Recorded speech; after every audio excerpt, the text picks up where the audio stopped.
Jonathan, your online English teacher. And today I just want to talk about one of the most important rules when learning a new language. Don't worry about what you don't know.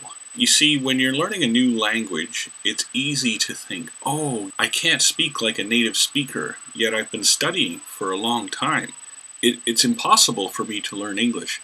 You're always worried about the words that you don't know, and you don't pay attention to all the stuff you've already learned. It's similar to someone who's learning to play a musical instrument. For example, if you're learning to play guitar, even if you practice for many years, you might never become quite as good as some of those rock musicians you see in the live concerts and on MTV and that kind of thing.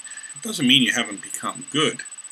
For example, if you have never played a guitar before, you buy a guitar and you start to learn to play. At first, you're not going to be able to play anything. But then you take lessons and you practice playing guitar for 3 months. Hey, you can call up your friends and say, hey, come on over and watch me play a simple little song on my guitar, and it's very good. And then if you keep practicing, and then after a year, people say, wow, you can really play. That's really good.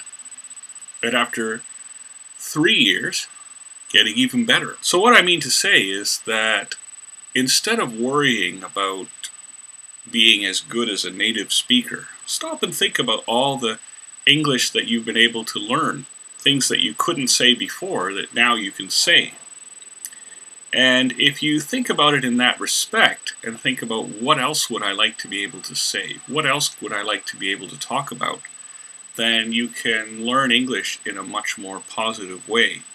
If you always worry about what you don't know, then it becomes a very negative experience, and then you won't study and you won't do anything, and then your English will not improve. So it's best to make sure that you are always thinking about your language study in a fun and positive way. Study topics that are interesting for you. Study words that are interesting for you. Try to think about how to say the things that you want to say. If you do it in this fashion, then English becomes not so hard. It becomes more fun. And if you can keep it fun and keep it fresh, then you'll continue to study English for many years.